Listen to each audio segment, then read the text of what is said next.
Merkel Media. What does the goddamn line say, Tony? Please do not use gendered language. Then what? I'll be arrested, put in airport jail? Well, you're going completely sideways, man. It's a big club, and you ain't in it. How dare you? Mr. Speaker, the President of the United States. I'm Chris Hansen with Daylight NBC. Jack Marius Tack Theratrix. Hi, I'm Spartacus. Jackson, Sacramento, he, him. Steven Seagal. Sex offender guy. I'm Keith Morris. This is Muammar Gaddafi. I'm Rick James, bitch. Sorting through the lies. The hijacker's passport was found blocks from the World Trade Center crash site, if you can believe that. We cannot track $2.3 trillion in transactions. And uncovering the centuries-long plan for world domination. Learning about Cuba, having some food. Let's talk about Chinese people. Have you ever been in a Turkish prison? Swangles in Fort Lauderdale? I have sent 6 of my Libyan missiles to blow up the Sears hardware department. Nothing could be more fun than jumping off a cliff with 2 German bisexuals. Oh, you English are so superior, aren't you? Thank you, comrade. And now, Macroaggressions. That's what assholes call it. With your host, Buddy, I don't know who you are, but you're about to get chlamydia. Charlie Robinson. Hey, Whitey, where's your hat? You want to drop the blame on Charlie and say it's all Charlie's fault. He was a retard. I get some goddamn diuretic.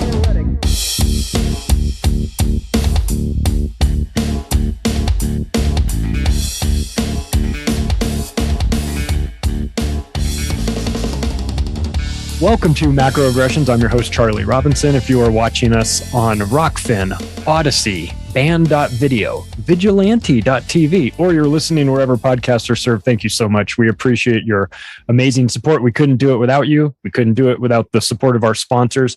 My Patriot Supply has been nice enough to build us a landing page called preparewithmacroaggressions.com. You can go there, check it out, see what you find. They've got 4-week supplies of food. They have 3-month supplies of food.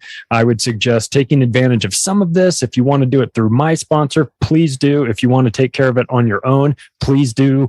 Whatever you need to do to make sure that you are prepared and ready for where we're going, what we have coming our way. You'll feel a whole lot better.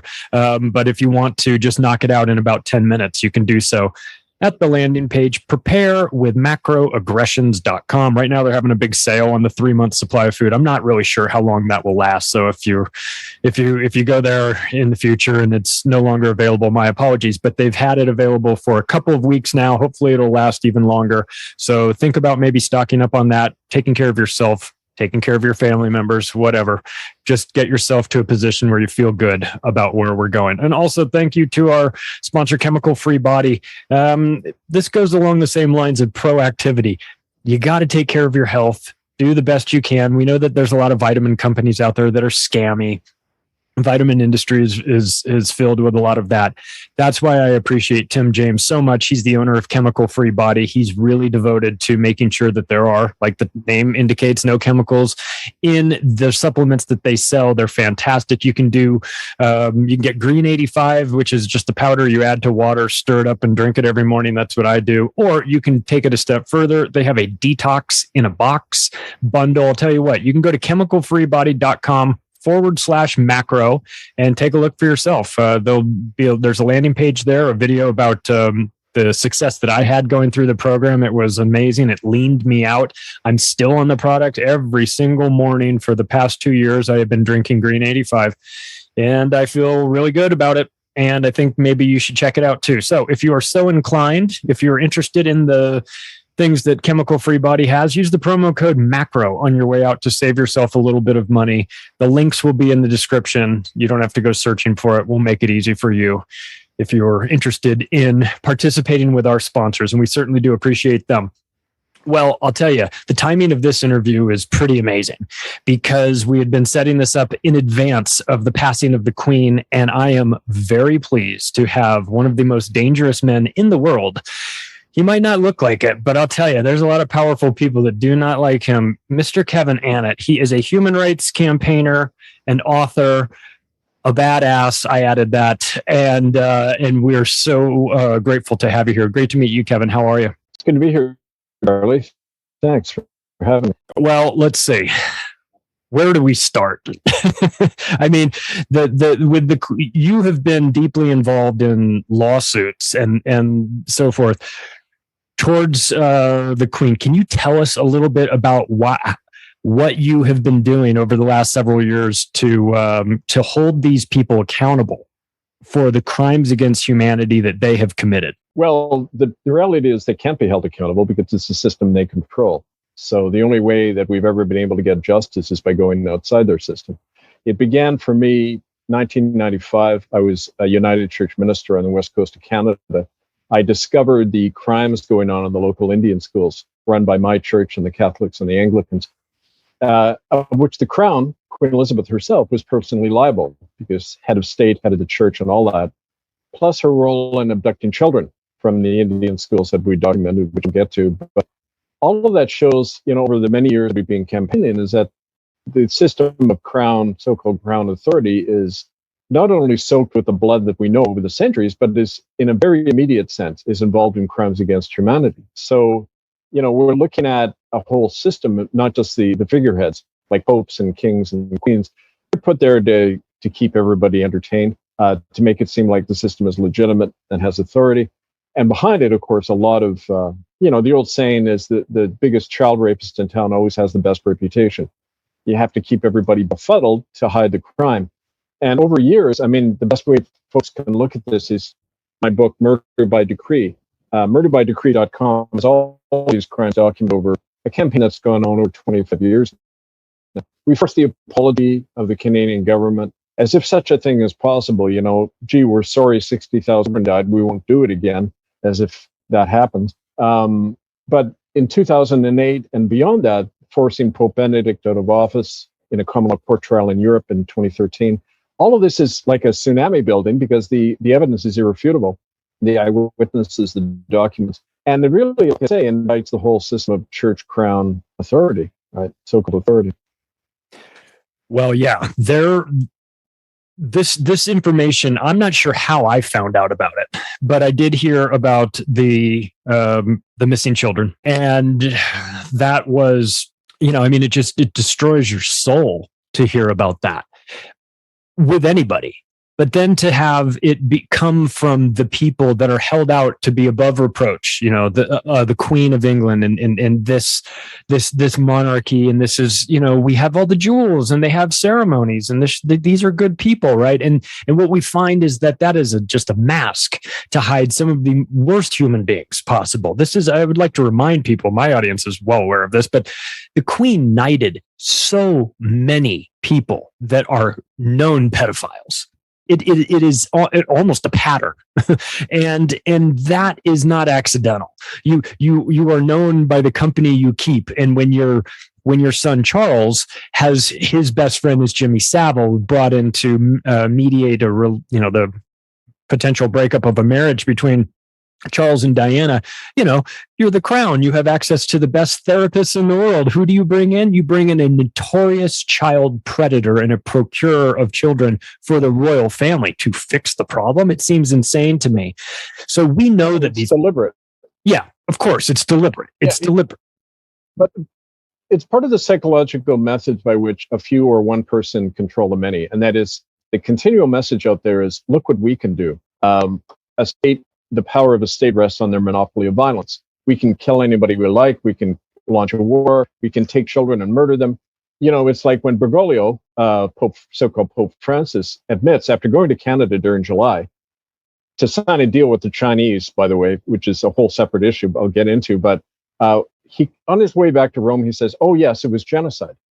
Kind of like Justin Trudeau, the prime minister, said in 2019. Well, that's to say, yeah, we got away with it. We can kill anybody we like. That's still the doctrine of the Church of Rome. If you're not a Catholic, you don't have the right to live. We can wipe you out at any point. Oh, so your you're a person that has created big problems for them.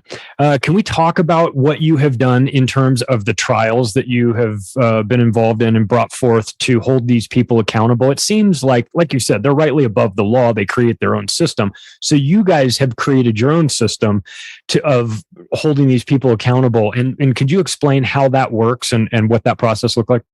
Well, it's the law of nature. It's what we call common law, that, within their system, when you're in a corporation, the law of the corporation doesn't allow the chief officers to be prosecuted. That's the function of a corporation, to protect them behind the shell of their fiction.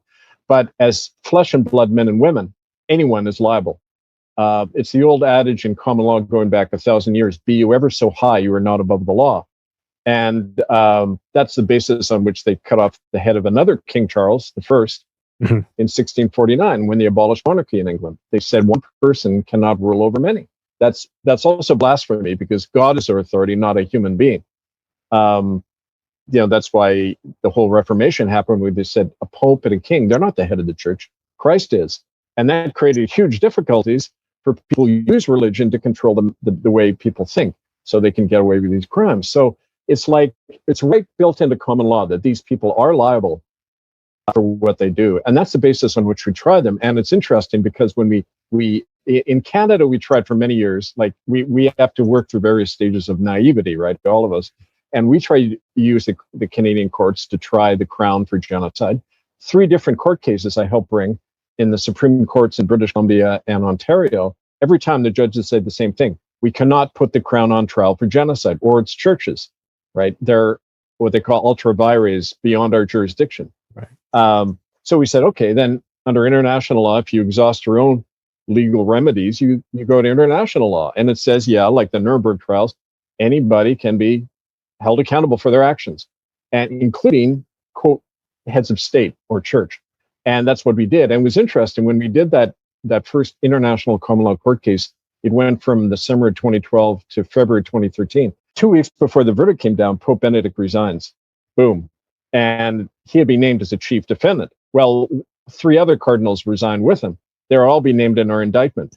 That's because we went to the Spanish government, shared them all of our stuff. And the Spanish government, 5 days before Ratzinger, Pope Benedict, stepped down, sent him a diplomatic note and said, you can be arrested if you come to Spain, because you've been telling bishops to cover up not just rape of children, but their trafficking and the death of children. And you can be held accountable for that in our Spanish legal system. So he resigns. And people didn't make that connection. They didn't, why the 4 people named in their indictment, they all stepped down. They know, even if everybody else doesn't, they know. You notice that Ratzinger's been hiding in the Vatican for the last 9 years. He's never come out. Any court in the world can issue an arrest warrant against him based on our verdict. That's the power of common law and citizen tribunals. They can force this change, but they don't want us to know that. They created some bogus health reason why he had resigned and all that, like they always do. But the interesting thing, he had also signed a deal with Queen Elizabeth. It's called the Holyrood Agreement, that brought the Anglican Church back into the Church of Rome. And I find it interesting that she died when she did, just before, on 9/11, 2 days after she died, or it was very soon after she died, elders, 13 indigenous elders, went to the United Nations and demanded that the Vatican be expelled from the UN. Well, not only the Vatican, but their sister churches. That would have directly implicated the Crown and the Church of England. And so you can't have the witnesses standing alive when something like that happens. She conveniently dies because she's the main tie to that whole court case that had, not only indicted her system, but she abducted 10 Aboriginal children from the Kamloops Indian School in 1964. They were never seen again, according to our friend William Coombs, who was the eyewitness. And William dies conveniently in the Catholic Hospital in Vancouver of arsenic poisoning, according to the nurse, right before he was to give testimony about that. They knock up, she's an inconvenient witness too, so she has to conveniently die in her sleep or whatever, just before the stuff hits the UN. I don't think it's accidental at all. I don't think it's a coincidence at all, right? Let's talk about Kamloops, because this is a story that got on a lot of people's radar. This was, first time you hear it, it's easily dismissible as just internet stuff and theories and whatnot.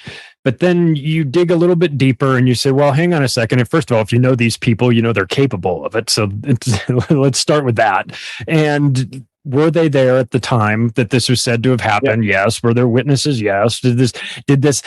So who else saw this? Was it just one guy? Well, there's a lot of people that saw this. Is there? So it starts to, the more you dig in, the more you realize this is not just some easily dismissible internet rumor.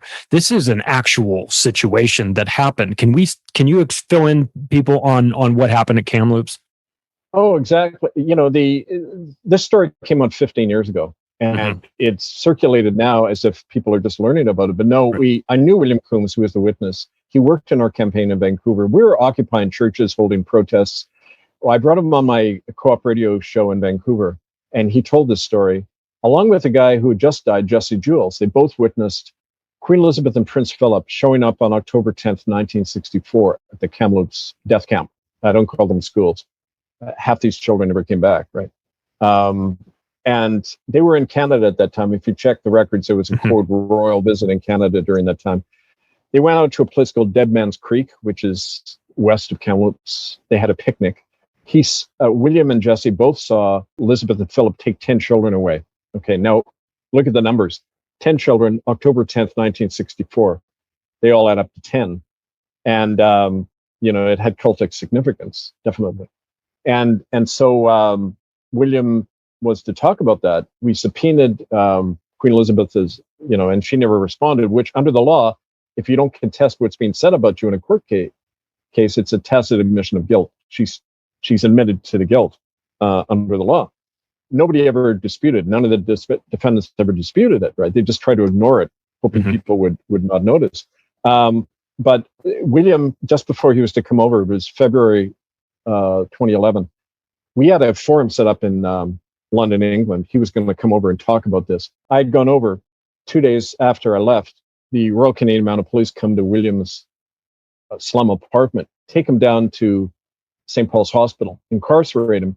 A nurse, Chloe Kirker, we have this testimony on video, and I met Chloe a couple of times. She said he had all the symptoms of arsenic poisoning. His fingertips were turning black. He had none of the symptoms of tuberculosis, which is, they claimed it was tubercular meningitis he died of.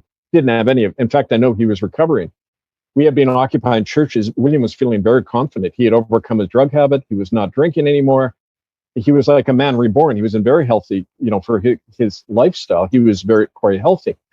He's dead within 48 hours. And then Chloe had to leave the country. She was pursued. These three guys came and questioned her, saying that they were with the police, but they didn't show any ID. They threatened her life if she talked about it. It goes on and on like that. You can do that in Canada because natives are not citizens. They're wards of the state. So you can kill an Indian and there's never any consequence, right? Oh my God. And so this happens all the time. But that example stood out because of the reaction and how it led to the common law court trial that, deposed Benedict and put the whole system really on the defensive, right?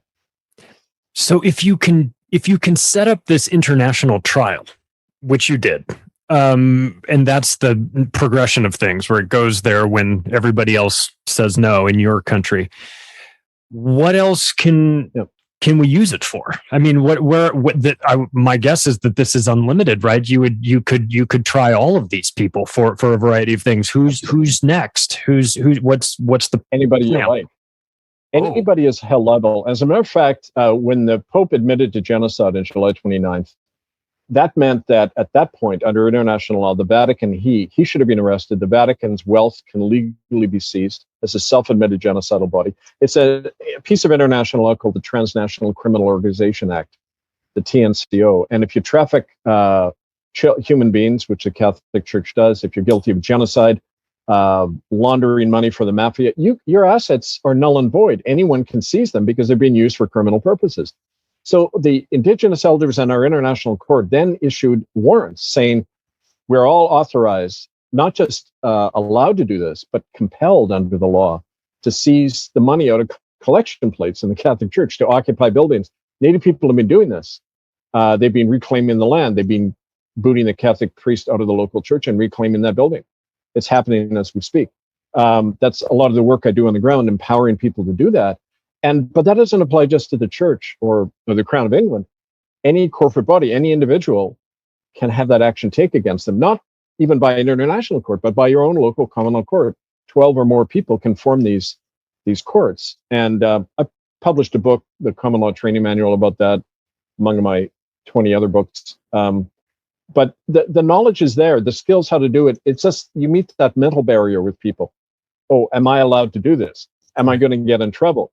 Well, look, I'm still alive after 25 years because I've kept in the public limelight. They're the ones who are more worried than we are because they've got a lot more to be guilty about. So I say to people, if you push against the system, it'll give, but you have to look at, examples of how it's worked. And that's why, urge people to go to murderbydecree.com, republicofcanada.org. It's really all on there, all the evidence and the methods we use, right? So I think it's fair to say that you have very powerful people that are terrified of you, of what you're doing. Who are those people? Who is on the list? Who is actively maneuvering to stay as far away from you as possible? Obviously, the Pope faced you. You and your group. The Pope, the Queen. It doesn't get much bigger than that. My guess is Trudeau on your list. It's got to be, right? Oh, yeah. Well, he admitted to genocide in June 2019 as well. So, but he's chief officer. His whole role in basically handing over Canada to China, even allowing Chinese troops to be stationed on Canadian soil. That's geopolitically what's going on. China is really the rising power, and Canada's its resource basket, just the way it was for the Americans and the British and the French. That's the role of Canada now in the world, to feed the Chinese expansion. Pope Francis, Jorge Bergoglio, signed a deal, nearly $1 trillion in Vatican funds in July. The trip in July to Canada was a camouflage. So he met with the Chinese and Prince Rupert. They're underwriting the whole Chinese expansion, the Vatican Bank money, which is interesting. You might have noticed the Pope told everybody to return all funds to the Vatican Bank. Yeah. He's taken over the Knights of Malta. The Chinese said to him right away, look, you can face lawsuits now. We want our money. You guarantee us that $1 trillion a year like you promised. So, it's China in the background pulling the strings, just like they're doing in the war in the Ukraine. You have Russia and America to fight each other. They read Sun Tzu in The Art of War. They know what to do, right? Right. They know. Right. So, not stupid. But it's all coming together, right, in all this. And they understand how, when you say who's frightened, well, they're frightened about what I represent because it's a recovery of a memory of people that we, it's not in the natural law for one to rule over many and to have corporate bodies get away with mass murder of children, right? And it's up to all of us because we're the only ones who are going to take action on this. So, we have a whole rogues gallery of people in the first court case. I call them the Dirty 30. They were the original defendants.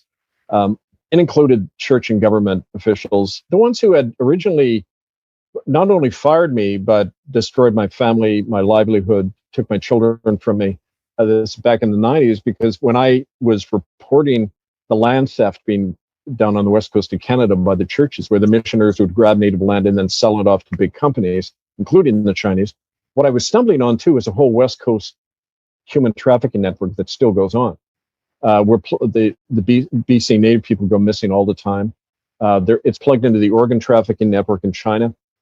And so anyway, they knew they had to wipe this guy out quick. The original people doing that are still doing these crimes on the West Coast.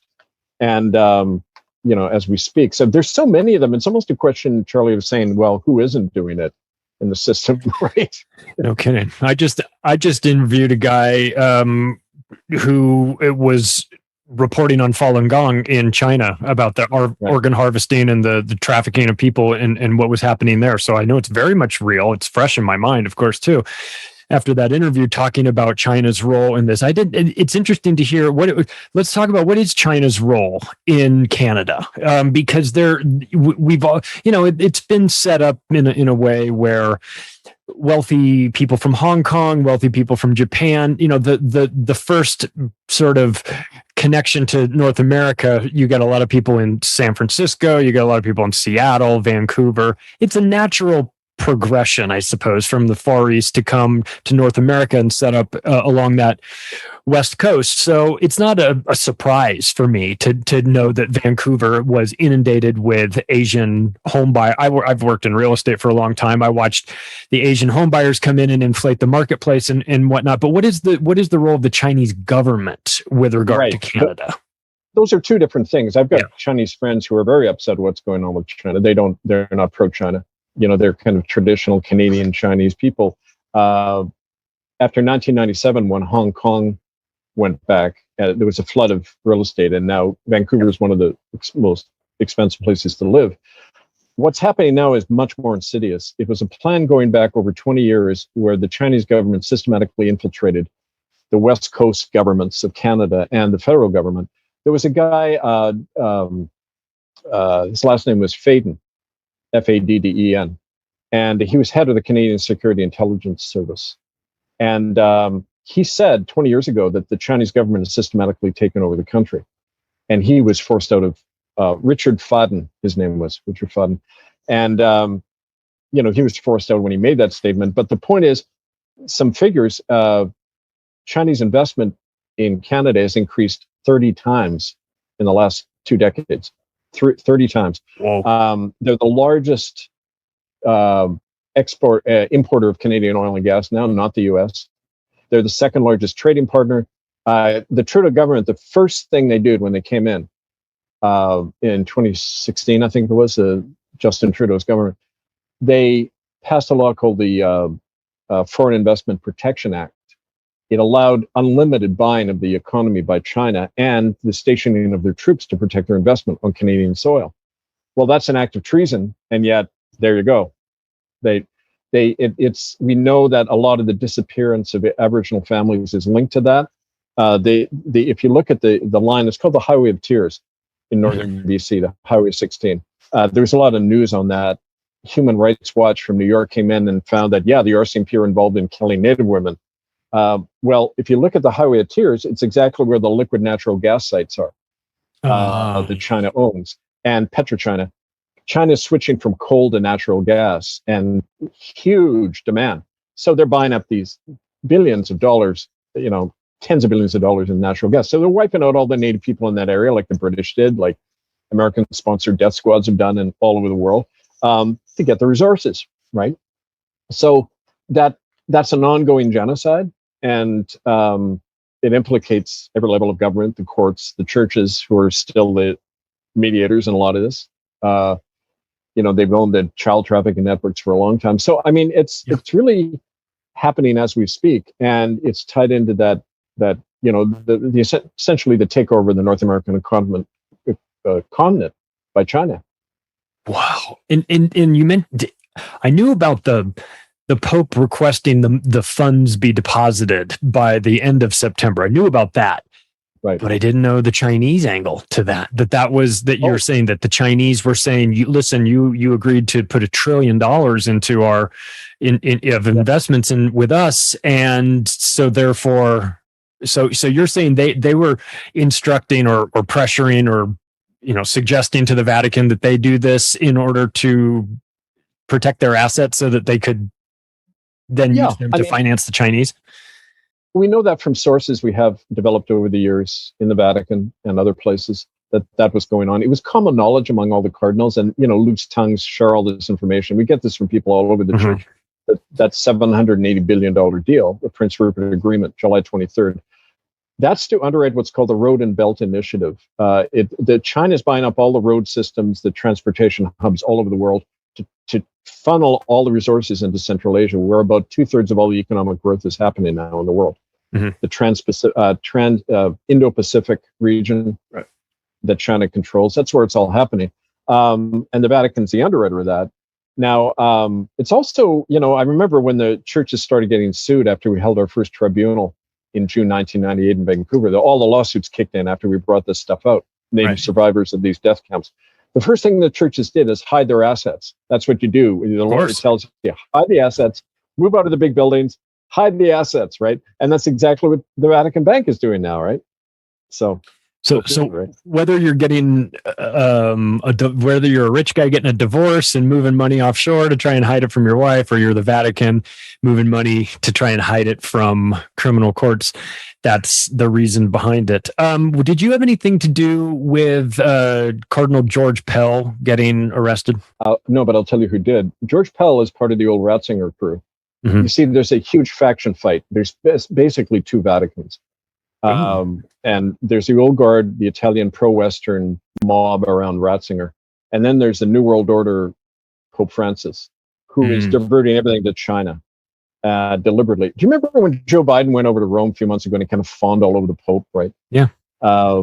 That's because, they were right in the process of shifting the whole portfolio into the BRICS alliance. The Chinese run the banks in Asia. And he was basically pleading them not to. Well, George Pell was tied in closely with the Vatican Bank during the Ratzinger years. So they're trying to knock off the Ratzinger faction. They leak news about his after-hour activities with children to, and then he can take the fall. But here's the thing. There's a standing policy for the last 100 years in the Vatican called Crimen Solicitatis.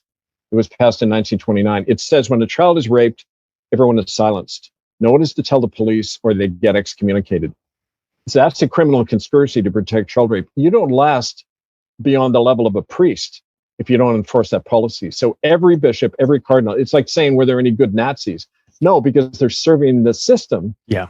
And the system requires that child rape is not considered a crime, first of all. Children are not considered human. This is the old Aristotelian Greek philosophy. It doesn't change. And I'll give you an example of that. This present pope is considered, a liberal progressive pope, right? Mm-hmm. He's in America in 2017, and he beatifies. That means he turns into a saint.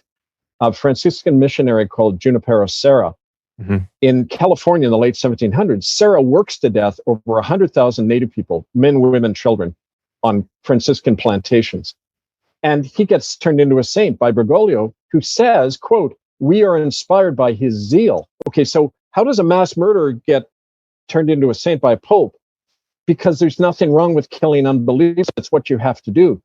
It's standing policy. If you're not a Catholic, you don't have a soul. When you're baptized, you can be legally enslaved, but you can't be killed. And if you're not baptized, you can be killed legally. And they don't put in those words now because people might wake up. But that's the practice. Why do you think they got away with killing so many children? Why is child rape so common and never punished? It's because it's a standing policy, and it helps governments, because if you get a lot of traumatized children at a young age, they tend not to fight authority, right? Right. Yeah.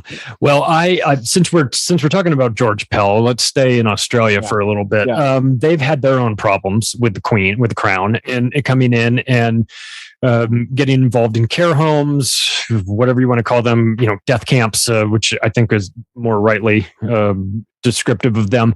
What have you seen with regard to things getting turned around, changing, hopefully awareness being brought to Australia, because they seem to be finding themselves dancing with the same devils. They're doing deals with China. They have obviously a Crown influence that is part of their upbringing in Australia. So where's Australia stand in all this? Well, funny you should mention them, because I work closely with a lot of folks in Australia, including among they call them Aborigines, not Aborigines, which means Aboriginal means not the original group, kind of an artificial Indian created by the colonizers. But the Aborigines, and I had a good talk with some of them the other day. They're in a very similar situation to Canada, but in terms of the history. But we work now with an alliance in 12 countries of people setting up common law republics who say we need our own sovereign nations outside this corporatocracy, outside this genocidal system. And as part of that, we have allies, indigenous allies with their own sovereign nations kind of affiliated with what we're doing.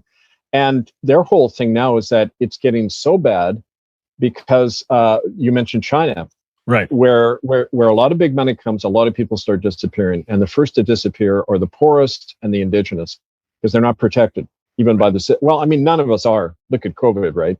No one, they're paper liberties they can take away at any point if you're plugged into their system. Right. But especially the indigenous. And so there's literally sweeps going on. Western Australia and other areas where there's like uranium and a lot of minerals that the Chinese want. It sounds like northern British Columbia, just big sweeps, like I mentioned. This highway of tears, just a lot of people going missing. And, we know how and why and by who. So it's really similar. And I don't know, like it's like talking about Native people here in Canada. There's just such a level of despair. If you're either a bought Indian on the government tribal council system, and then you're bought to shut up, you never talk about this stuff. And then there's the non-bought, but they're in a state of war. They're in hiding half the time. They're targeted all the time, like William Coombs.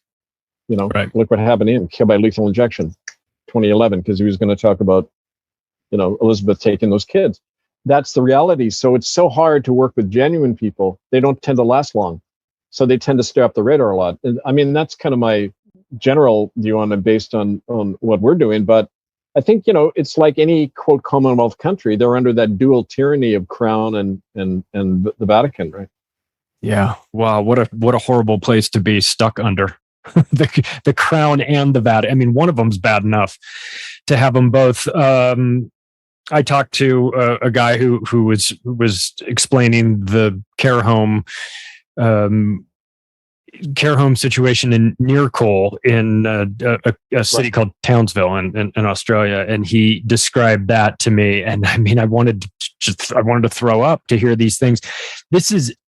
It's only limited to the extent that we go out and actually search for it, but this is not a limited situation, right? This happens all over the place, right? This is Australia, this is Canada, this is I'm assuming any place under the Crown's authority. New Zealand probably happened back in India when it was under their control. Is this just standard operating procedure for the Crown? Yeah, no, don't forget the crime never changes. It just changes appearance and location, but the same system of legal mass murder.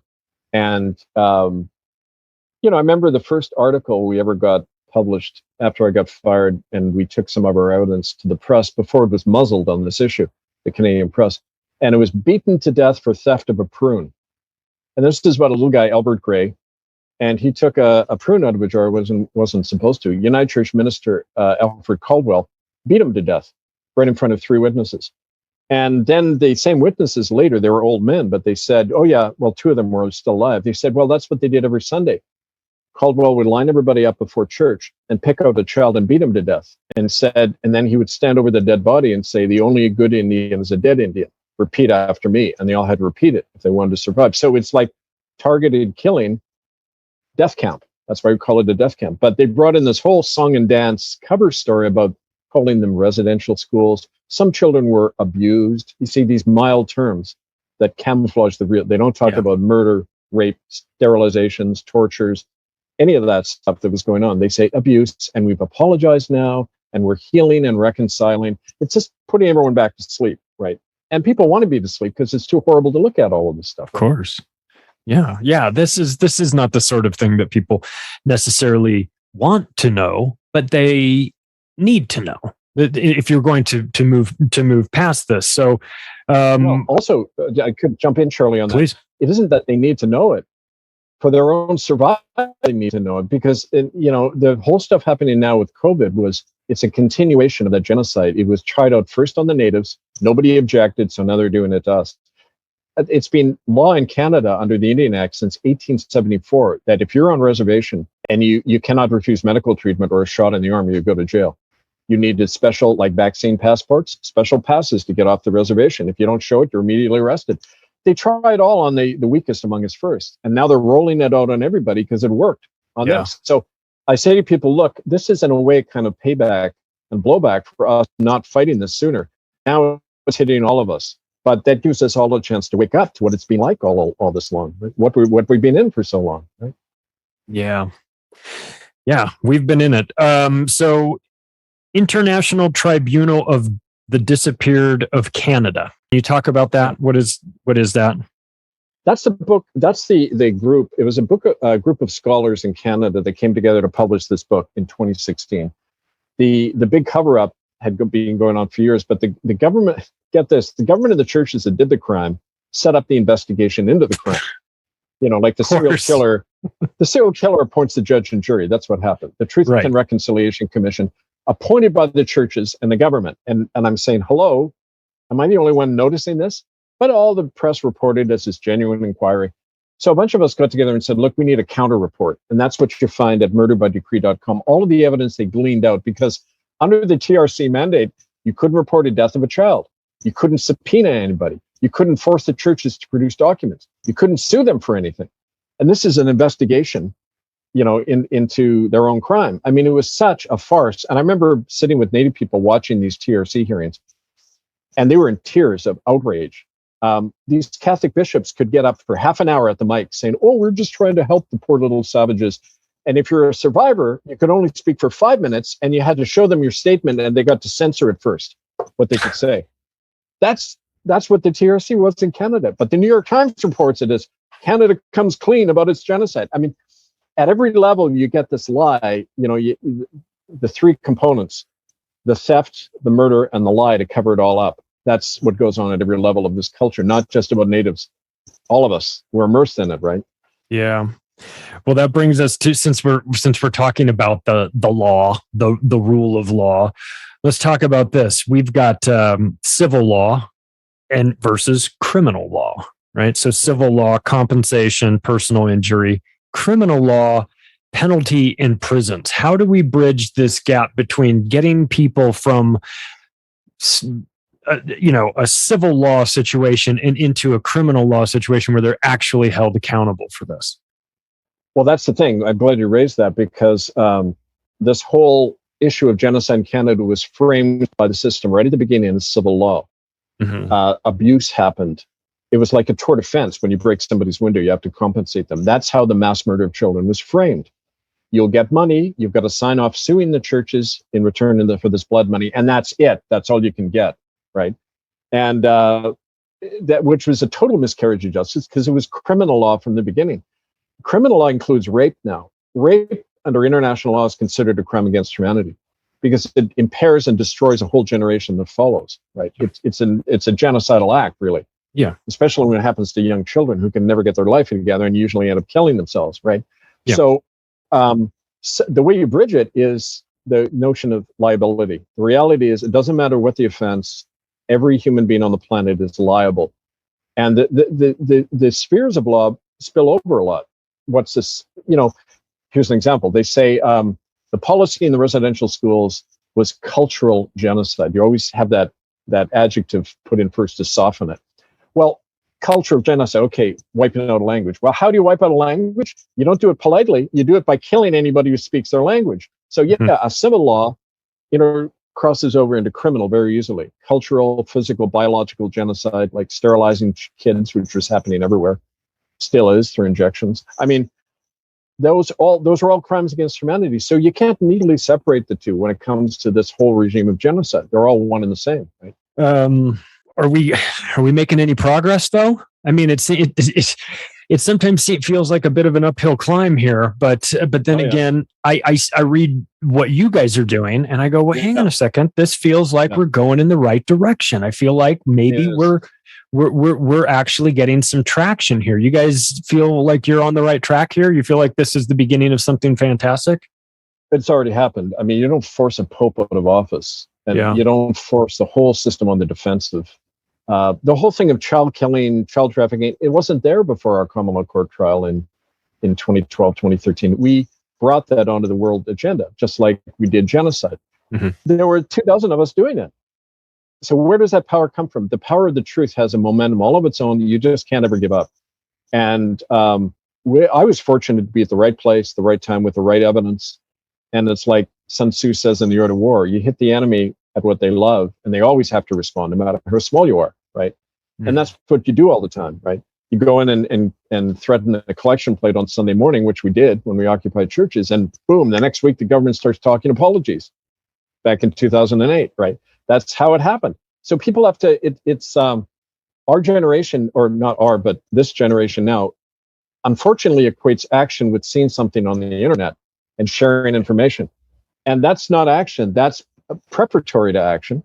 It gives you knowledge, but then you've got to have the freedom to act and strike where it counts. And we've done that. That's been our policy all along. That's why we have a disproportionate result. And most of the weapon they have over us is right here. I say in our workshops I give for people, I say the biggest cop you have to worry about is not the cop at the door. That doesn't happen most of the time. It's a cop in your own head. Yes. The one that keeps telling you, you can't do this. If you do it, you're going to get in trouble. Don't trust Kevin Annett. He's going to get you arrested. You see that on the internet, right? All the big smear campaigns. And they hate you. It's all designed. Yeah, but I mean, it's what Hitler or any dictator does. You psychologically weaken an enemy before physically invading, and then it's easy. Yeah. And that's what they do all the time. 99% of it is psychological attack on us.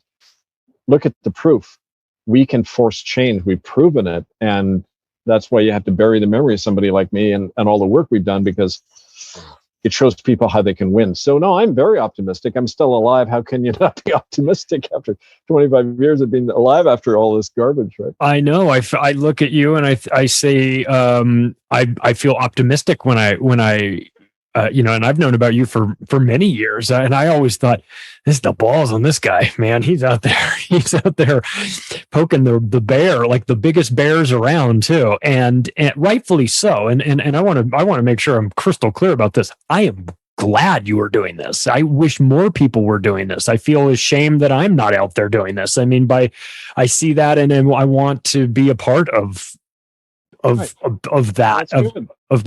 on the right side. What let me ask you this. What if there are other people out there that hear this and feel the same way, what's the best way for them to get involved? How can they help? There's entry levels for this, because, we don't run before we can walk. And I look at me the way I was 25, 30 years ago. And hell, I mean, I was totally naive.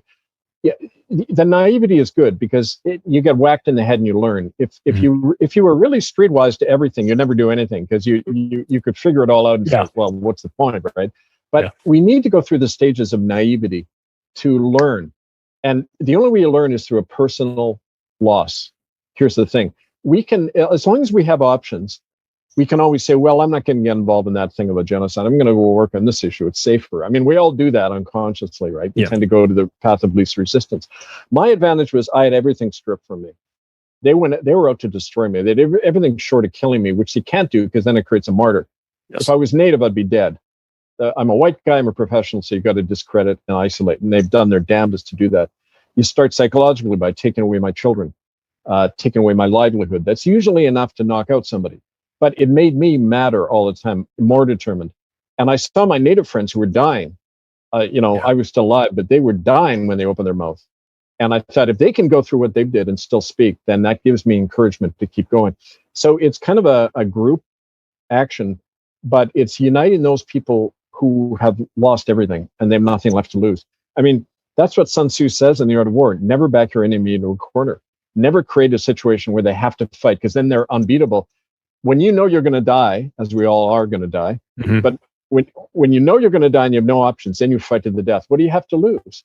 And those people are unbeatable. They're kind of like the leadership cadre of a revolutionary army. Are always those people who lead the rest, who are more timid. And that's why they knock out those people is whenever they find them, because they're the ones who can inspire the others to then take the step and learn from themselves, right? And that's what we try to do all the time, with people. Yeah. Well, who's or what do you have in store for this current Pope? Anything for him? Well, I mean, he's going down. Like Bergoglio is in a huge faction fight with the Ratzinger people, and this whole unpopular move he's done to tell everyone to give the money to the Vatican Bank. He's burning all his bridges. It's not so much the figureheads. The institution is coming down too. We know that. And now we say, the real question is, you say to the people in the churches, you got to get out. You got to stop giving your money to this genocide operation. I mean, I've worked with Catholic priests who split off, who don't give their money or allegiance to just somewhere. And that's what people got to do. It's reclaiming their lives, not just politically and in the legal system and monetarily, but religiously, spiritually too. You got to declare independence. And that's really what the bigger issue is, not getting caught up in what Pope said, we tend to demonize individuals as if they're the cause. Like somebody wrote to me and said, oh, the lizard queen is dead. We're all free. Right. And I said, well, no. They want you to look at her coffin as it goes around the country as if she's the issue, right? Although you look at that picture, the London, the Sun newspaper in London put out one. It shows Elizabeth as a 7-year-old giving a Nazi salute because her uncle Edward was a pro he's the one who had the Edward, supposedly because he married an American woman who was a divorcee, but he had to step down because the Nazis were cultivating puppet king when they invaded England. And he got his niece Elizabeth and all the go around like that, giving a Hitler salute all the time. They published that in on the tabloid of the Sun. But that whole kind of, it's a system that, and what it breeds in people, right? Like even the worst person is there. I often say to people, if you were put in the position, think of the person you really hate, okay, in the system who embodies for you all of these things. If you were raised in their culture and that comment, and you were put in that position, would you really react any differently than they are now? Like they're the product of their, of how they were raised. But I do believe as well, there's an intrinsic evil that can be tapped into in people, just like there's an intrinsic, not just goodness, but divinity in all of us that can be tapped into. And it's always that fork in the road, right? Yeah. Yeah, that's it. Where are you going to go? Are you going to be on the good team or the bad team? There's let's wrap it up with this. So I'm curious to know about, I read, I've watched your movies and read a lot about you, but what is the process of separating collaborators from those that refuse to go along with it? We see this, it's not limited to natives, of course, but in this particular case, you speak about that, about how they came in and were able to sort of divide, pry off a section of people that were willing to get on board with the, be collaborators, get on board with their oppressors in exchange for some things. It was interesting for me to read that. I knew it happened, but it was fascinating to what's that process? Because I think if we understand that process, perhaps we can be better at recognizing it when we see it in our own personal lives. But that process of splitting the group, how did that work in the native lands? Well, the last 2 years when COVID came in, we put a lot of effort into setting up common law republic assemblies where local people can pass their own laws. We passed laws in communities nullifying the COVID measures, and the police state measures that went with it. And as soon as we started doing that, it's happened every time. I've had this happen so many times. It's always the same method. All of a sudden, rumors start, and they play on people's two things. They play on your fear and they play on your ignorance. So they say, hey, did you know this about Kevin Annett? Okay. And do you know you could get arrested if you don't go along? So to give you one example, in Parksville on Vancouver Island, they went to the organizers of the assembly and that I had helped organize. And they said, look, you're going to face arrest. The Mounties went to them. And we know from one of the people who was approached the Mounties said, you'll get arrested if you defy the COVID measures. We won't arrest you if you rat out Kevin Annett and turn against him. That's exactly what they did. So, it's buying off people. It's the oldest game in the world. And it only works because we're all vulnerable that way. And when you say there isn't a strong line between a collaborator and an ally, because one can become the other back and forth. I've had people come over. I've had people in the system come to me with information. They're convinced, listening to me, former cops and that they come and help give us, but it works the other way. So the thing to realize is we're all part of the problem. It isn't bad guys, good guys. When you realize that you're being complicit in the system, then you can pull out of it. Then you gain mental power over it. But if you're always a victim, oh, look what they're doing to us. Nothing ever happens to us without our consent to some degree. We all, we don't have to mask, we don't have to take the shot, but we all do because we're afraid. So look in the mirror first, look at your complicity and overcome it internally, and then you get strong. And you can spot it happening when it does happen to the people around you. Right? I'll tell you what. You're one of the bravest people I've ever met. Your ability to your commitment to getting involved and getting in right in the hornet's nest and making these people very uncomfortable. I really love that. Where's the best place for people to find you, to find your work, to connect with you and see what you're doing? Well, the two websites I mentioned, murderbydecree.com. It's got a lot of my books listed there, which you can also get on Amazon. republicofcanada.org, the movement for a republic in Canada, but now also in 12 countries. We have kind of a growing alliance of common law republic movements outside the system. Also, I do a show on Sundays, 6 p.m. Eastern, a blog show called Here We Stand. It's bbsradio.com/herewestand, and 6 p.m. Eastern on Sundays. Also, write to me, angelfire101 at protonmail.com, because I do a lot of work on the grounds with people. When people get to the point where they want to take action, we do workshops, training, propelling people into action. So it's the best teacher. Yeah. One moment of an action is better than a month of learning it from a page somewhere. You need the direct experience of going up against the system to learn about it and learn about yourself, at the same time, right?